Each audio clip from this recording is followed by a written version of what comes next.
Well,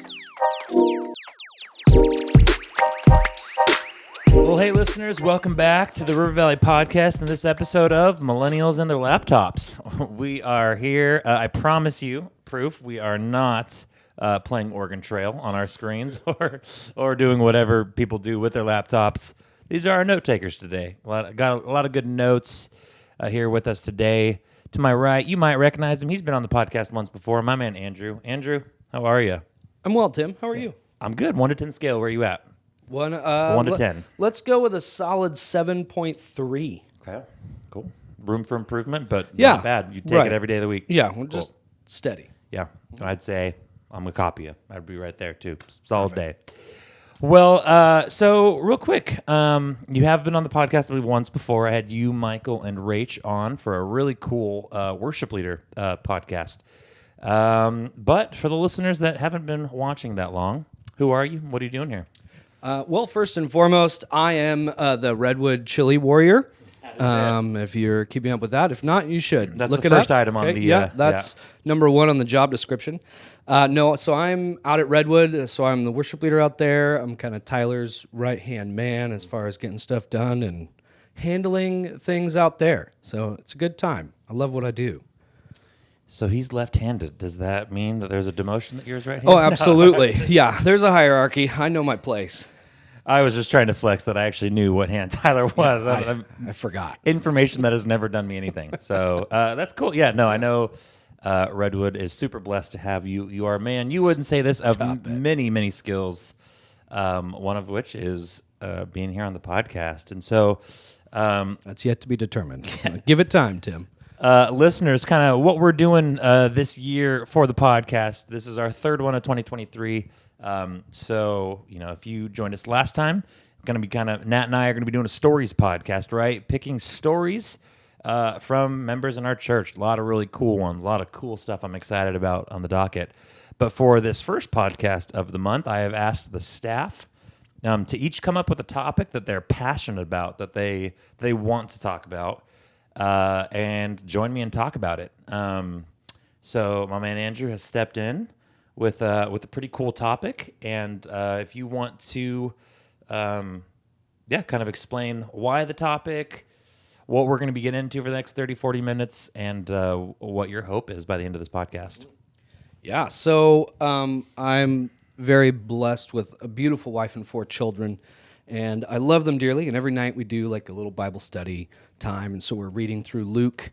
And I got to that section in Luke chapter 7 where Jesus goes to Nain and sees the widow burying her only son and raises him from the dead. And I just kind of saw in this moment like, man, that's something I would do. Like if I had God's powers, I would see that and feel bad, and I would raise that kid from the dead. And I thought, is that then a human emotion? Is that like a human moment in Christ's life? And so it kind of posed this question to me that I thought, okay, well, what does the humanity of Jesus look like? And not the incarnation of Jesus, not that was God fully man and fully God, because yes, he was. We know that, but more of how did that play out practically in his time on earth? So I just got my wheels turning. Yeah, and so we're going to turn those wheels today. So Let's do it. For clarity, we are looking at the humanity of God, and maybe even, which if you're going to hear this and have a response, make sure you listen to the whole podcast, the divinity of man. Not saying that we are demigods, but it's a really, really cool topic. But you are separating that idea, that humanity of God, you're separating that from the topic of incarnation of Jesus. Because as we were talking about before, oftentimes, and this is a topic where I'm like, oh, I don't know if this is controversial or not. This is just not something, it's not an avenue I've gone down. Because when I think of the humanity of God, I automatically think of the incarnation of Jesus, right? 100% man, 100% God. Doesn't seem like it's possible, but it is because it's him, and I haven't asked questions. But we are looking at a different avenue of that. So. Yeah, sort of the same thing from another angle. Yeah, there you go. The other side of the coin, so to speak. So, well, yeah. And so listeners, just remember, if you have any questions or any thoughts or you want to add to this, we got an email, right? Digging deeper at rivervalleycc.org. Or, I mean, there is a way that you can find out our email addresses on the website. Take a gander, send an email. We would love to respond. Or if we don't have the answer, handing it off to somebody that might. But There you go. we have just a gaggle of opportunities of research. So feel free to interact with us via there. But with that being said, humanity of God, what are some examples outside of Luke that kind of got you stern on this? Well, why don't we just start with Luke? I'm just going to read these 4 verses here just so you know where I'm coming from.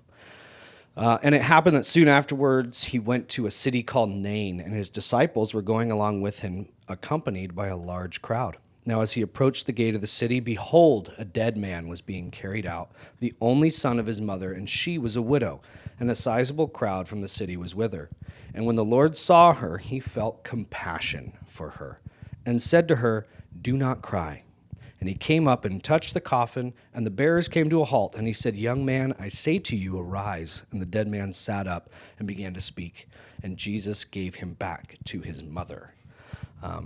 Pretty amazing story, and separate from maybe like Lazarus's raised from the dead, where Jesus was waiting for Lazarus to die and then kind of going out there. And that was more of maybe a God moment, allowing the scene to set up. But what I saw here was that verse 13, and when the Lord saw her, he felt compassion for her and said, so just that maybe, he didn't know this was going to happen. He's just strolling into Nain, and he sees her and has compassion. And I think that is probably the most, when I think of Jesus having a human emotion, I think that would be the one that I see played out time and time again in Jesus' ministry, is compassion. And it presents itself in varying forms. His compassion for the people when he feeds the 5,000. They're hungry, they have a long way to go, some of them will faint.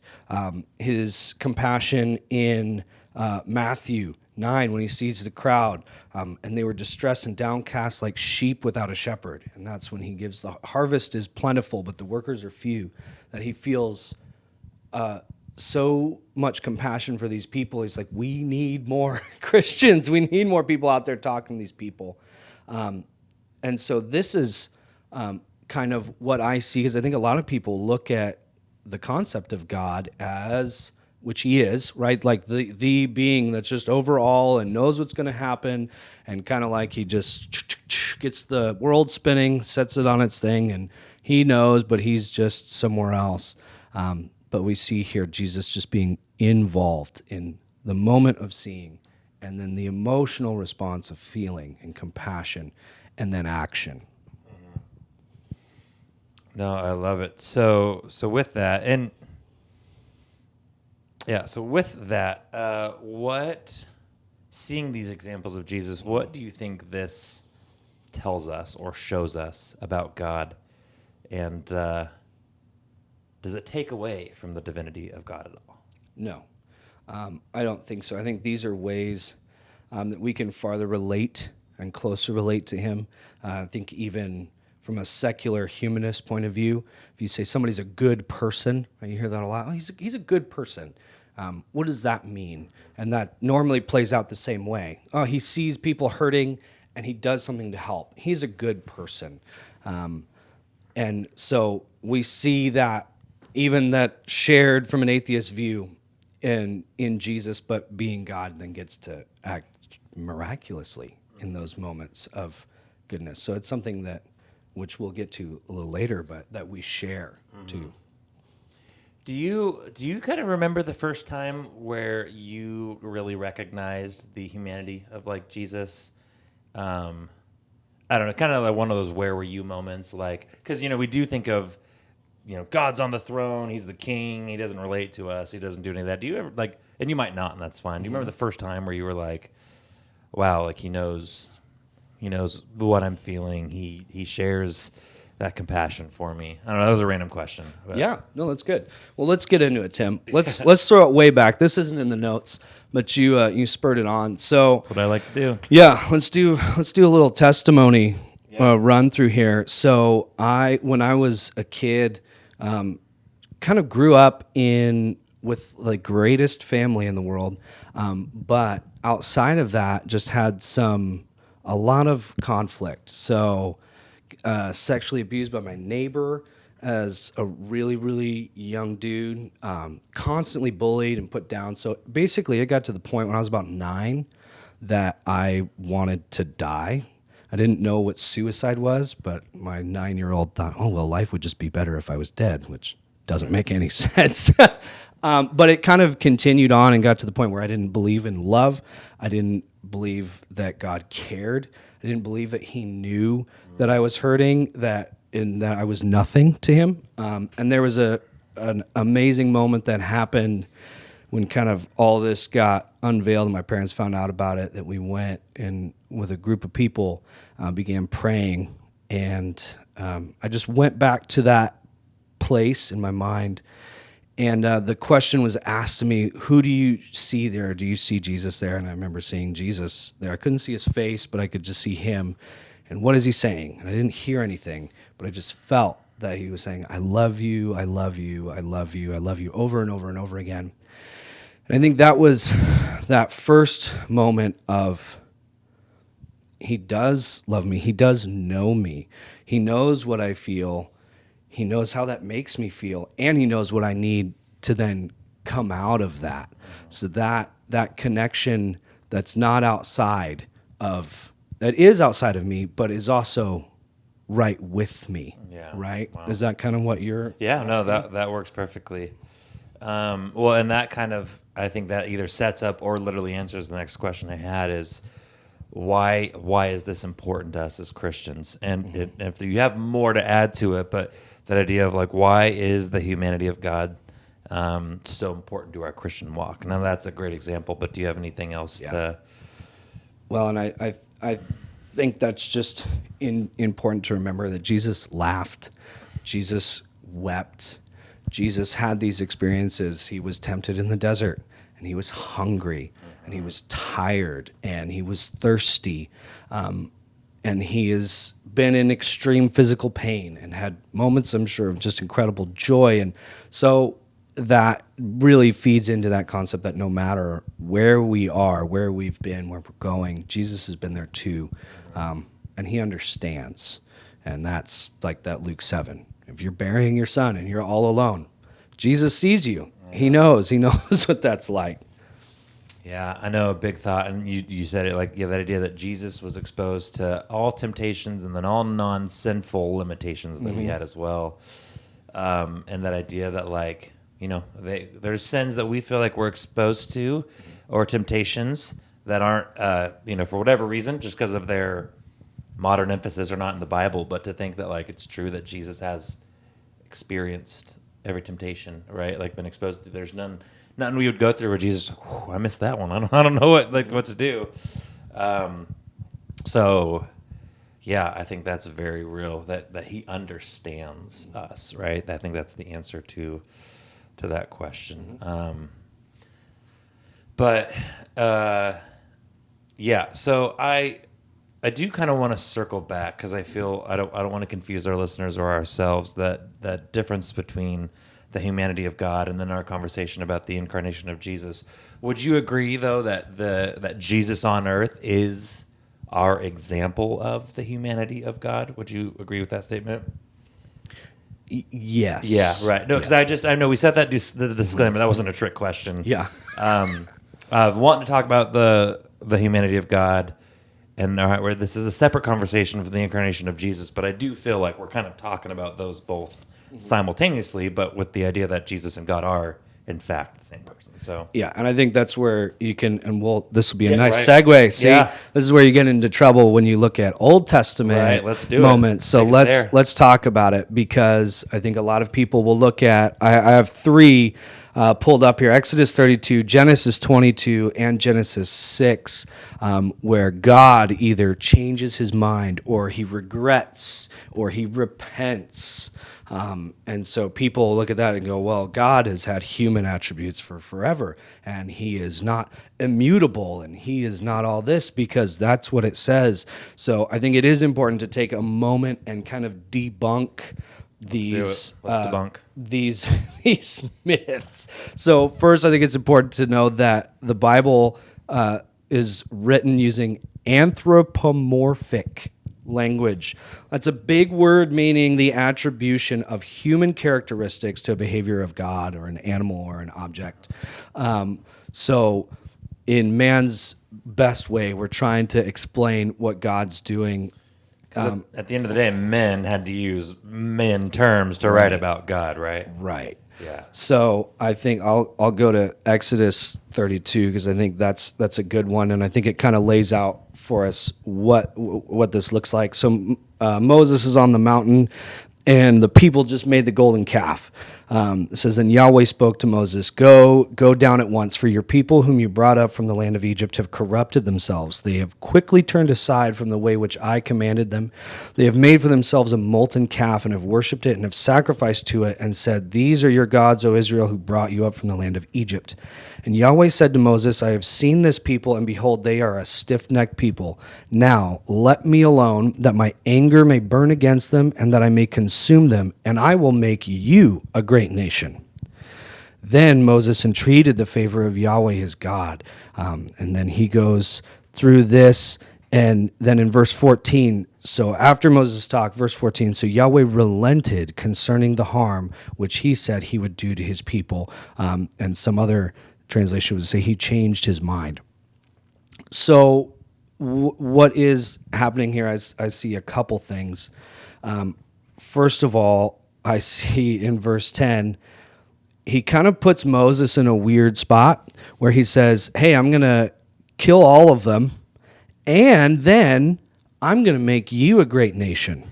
So almost like presenting Moses with this really cool plan, like, hey, it was promised to Abraham, Isaac, and Jacob, but hey, why don't you take it? I'll get rid of these people and let's start over. And then that's where Moses says, remember your promise that you made to them. You can't do this. So I see in this almost creating the opportunity, I think, for our assurance of salvation.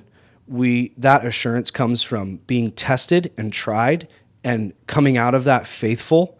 And so it's almost like God is creating a scenario for Moses to go A or B. His plan is always plan one, and it's going to start with plan 1A, and then Moses is going to, like when you're making a craft with your kid and the parent says, "Hey, you pick between these two pieces of paper, but both of them work for the craft." Exactly. Exactly. So what he's doing is just creating that opportunity for Moses, I think, to be in this position and come through that. Same with Abraham. Sacrifice your son. Okay, God didn't want him to sacrifice him. That was never part of the plan. But he wanted to put Abraham in a spot. Yeah, and so it's funny that, because this was brought up in Life Group last night, and that is a passage, I actually think it's one of those passages we grow up thinking different than it played out. My personal opinion is that Abraham wasn't, I was reading a devotion, and it was like, Abraham was probably just so downtrodden and so sad and just, haggard that he was going to have, he started off on that journey convinced that he was going to have to sacrifice his son. But I was reading it, and I actually don't think that I think Abraham knew. Now, I don't think he knew what was going to happen, but he's had so many experiences with God where he was like, he's going to cover him. Even, I think of, let's see, we're in Genesis 22, which was the passage that you were talking about. Verse 5, he tells his servant, "Stay here with the donkey. Boy and I will travel a little farther, worship there, and we will come right back." Mm-hmm. And if I'm not mistaken, through the version I read, nothing would imply that he was super, super sad. He just knows that God is going to provide a sheep for the burnt offering. So that's one of those, and it's a great illustration for your faith in Jesus, because it's not, or your faith in his faith in God, and it wasn't easy, but I think he was walking forward just like, I don't know how, but I know what. Well, and the word that just defined Abraham up to this point and after was faithfulness and his trust for God. So I completely agree with that. And his response is Hinene. Here I am, Lord, all of me, every part of me. just completely trusting, completely open. And again, and then in verse 12, that's where God says, now I know that you fear God. We already knew that. God has already said that multiple times. God didn't learn anything, but I think this gave Abraham a moment to maybe see it from a different perspective. So you would say that response was actually, in all of those examples, it was more for Abraham than it was for God. And that's where maybe we get hung up that it seems like God changes his mind. But no, that response was more for Moses. Because now Moses is hearing that, and he's like, whoa, God got me. Yeah. Like, he's got my back. Yeah, and the only other difference then would be in like the flood story or with King Saul, where God talks about regretting making man or regretting putting Saul on the throne. God didn't make a mistake, but it's like if my child sins, I regret that my child sinned. But when I had that child, I knew it would sin. So that's more of just it's not a literal reading, which is that anthropomorphic concept again. No, and I think there are some situations, I've heard some arguments, a strong word, but that like God is hearing us, and in some of those pleas that like, yeah, God wasn't caught off guard, but the fact that I think God would be willing to hear us and work with us in that is kind of another discussion as well. But yeah, I think your point is made wonderfully. So that is God, and now I want to switch to the less cool men or humans. So now I want to take some time and kind of maybe talk about I don't know if you call it the flip side of the coin or whatever, but now talk about the humanity of God and Jesus being that example. So now we want to talk about the divinity of man, which again, that sounds heretical right out of the gate, right? If we just talk about that, you turn off the podcast to go write your email to Mark about us. Couldn't blame you. But sit back for a few minutes. I want to unpack that idea of divine, right? So to be divine is to be of, from, or like God. And obviously divinity would be to be in the state of being divine. So yeah, what kind of, I know that the path, you explained the path to like kind of being curious about the humanity of God, but what led to this?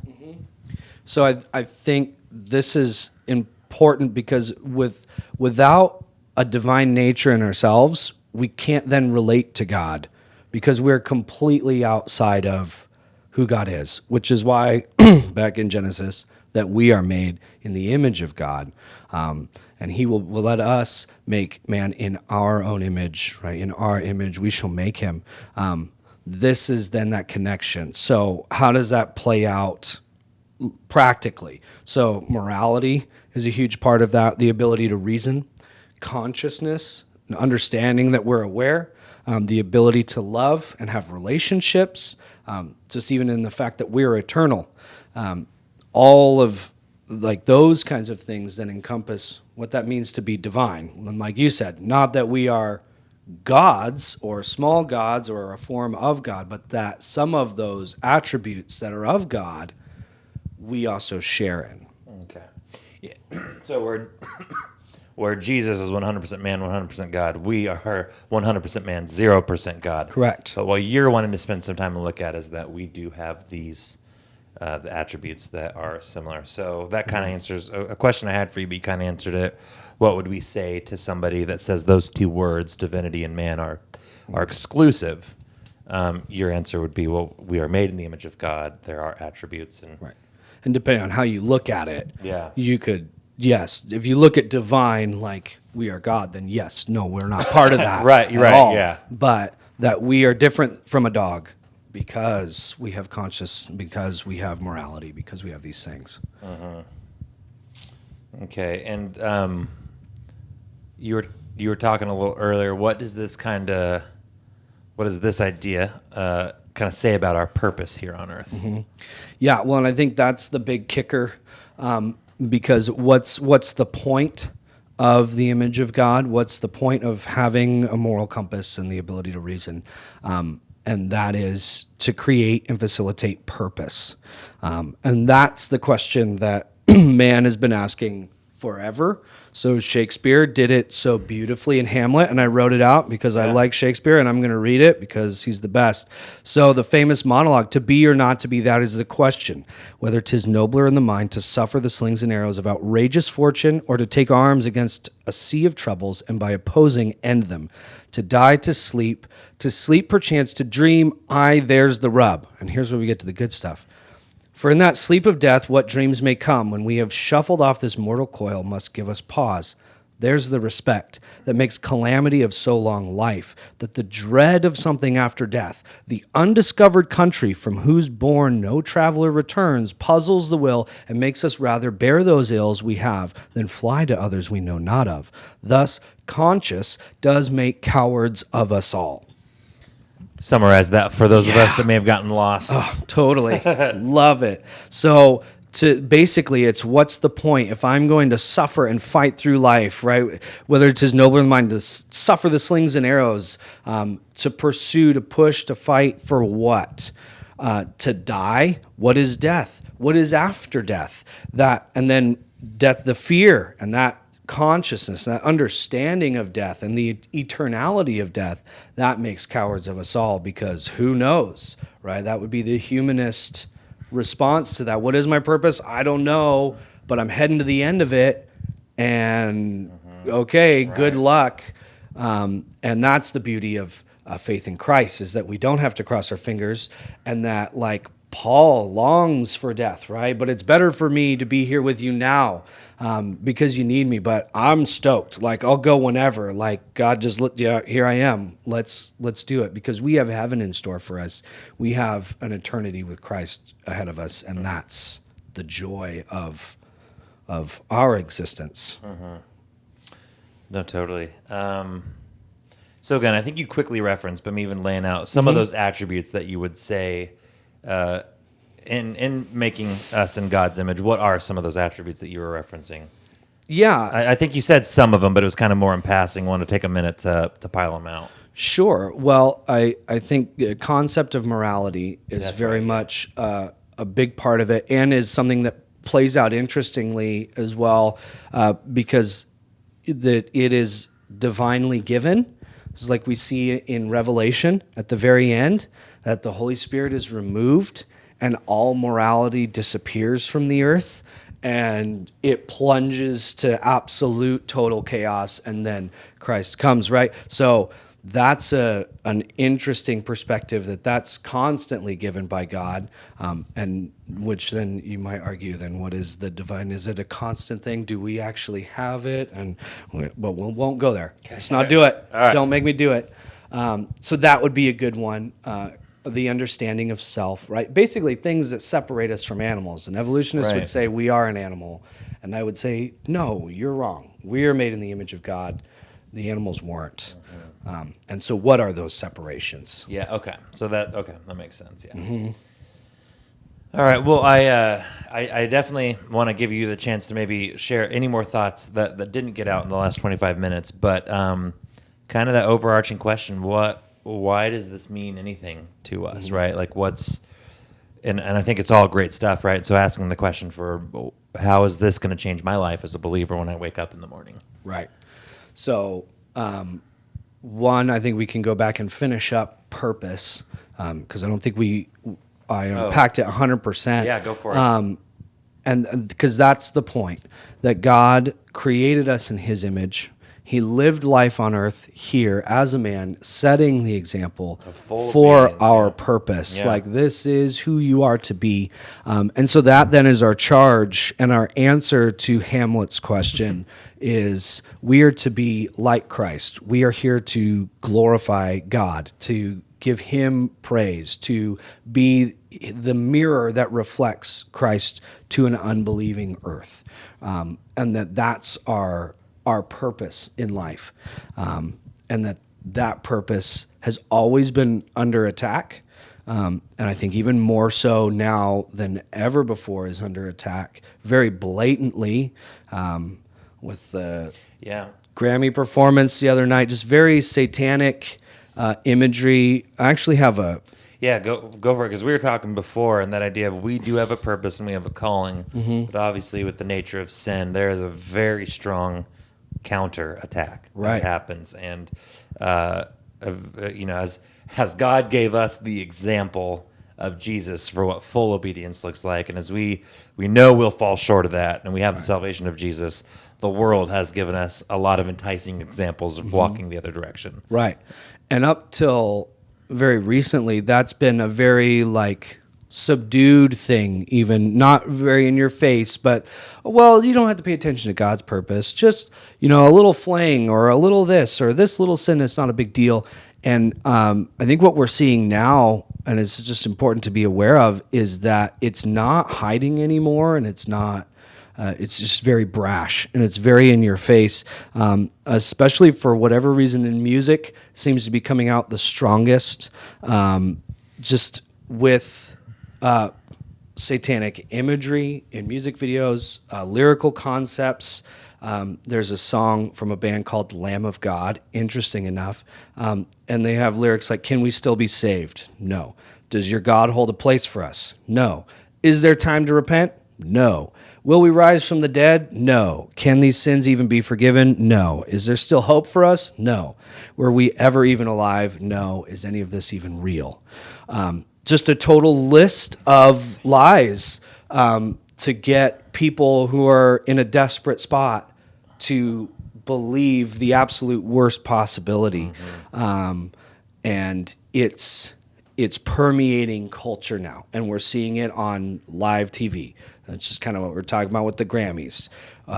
And it's just very disconcerting because I don't even know how to, this is like a new thing, you just have that blatant out in front of you type of not afraid. Yep, we're worshiping Baal in some kind of British, their version of the Olympics. They brought out this huge brazen bull, and all these people are bowing down to this giant bull that's on fire, and it's like, am I the only one seeing this? Is this? And then we look crazy going, hey, bad stuff right there. So it is something that is kind of moving towards a fever pitch, where it's really going to be our charge to hold to that purpose completely, to be confident in those promises, and to not waver. Yeah. Well, I'm talking about that examples, right? Jesus being the ultimate example, but in the Old Testament, you're filled with examples of what the prophets did to oppose that, right? I think one of my favorite stories is Elijah, right? I mean, talking about the prophets of Baal, and he looked pretty outlandish as well. I just love that story because he was obnoxious. He was in their face, and he was 100% confident, and that's where it came from, was that confidence. And so, I'm not saying we need to go out there and tell them all, "Hey, God's going to light them on fire," but maybe I'm not saying that, right? Like there's a boldness that will need to kind of continue as believers, but as the world becomes more black and white, which it seems to be, we would entered the ultimate gray zone of your own truth and be yourself, and that's the yourself is God, and now it's dividing and becoming much more good and evil, and much more clear. Yeah, no, you're for sure there. Well, any final thoughts as we kind of wrap up this topic? And then I forgot to prompt you with this, but are there any resources that you can think of to kind of, if people, any books or anything that people can? So I read The Lord of the Rings once, and I read the Bible. I'm not a reader. Maybe email T. Goins at rivervalleycc.org.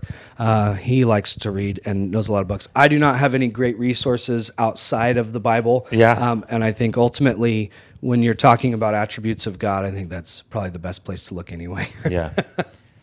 Yeah, I always liked, as I was kind of studying for this too, the Gospel Coalition has some great articles and stuff. It's fun. Sometimes I think they'll provide different perspectives that maybe kind of sound like they counter each other on different topics, but that's always a good read and stuff. So, yeah, no, that's great. The Bible and the Lord of the Rings. It's a great library, though. The second one's optional, but right, you'd enjoy it.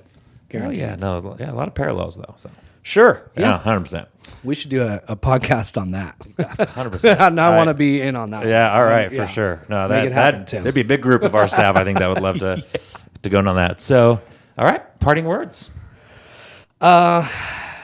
Jesus knows you, and he loves you, and he cares about you. He wants to be your friend, and he wants to help you. And I think that's kind of the charge for those that are in desperate situations, whether you're a widow burying her only child, or whether you're so lost that you would think that your sins can't be forgiven and there is no place for us and nothing's real, that God is real and that God cares about you, and he's calling you. I think that would be the parting word there. Yeah. No, I love it. You said Jesus knows you and he loves you and he cares about you. And I think some of us really have to believe that first thing you said, that he knows you. And I think that could be transformative. Mm-hmm.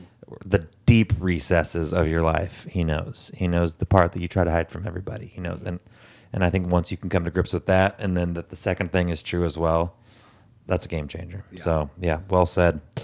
Andrew, thank you. This will not be the last time I have you on the podcast. Tim, thank you. This has been fun. This has been very fun. Next time, bring snacks, though. Yeah. No. I feel like we could work that into the budget. We talked about snacks. We talked about bringing a plate of wings, but here's the deal. I do not eat wings cleanly. Yeah. It is a mess. That's kind of the absolute mess. Yep. But I love it. So good. We'll get some snacks. Yeah. Cool. Perfect. All right. Listeners, thank you. We'll catch you in the next episode, where we'll be looking at stories of members in our church. Who knows? Maybe one of you guys. Thank you. Have a great week.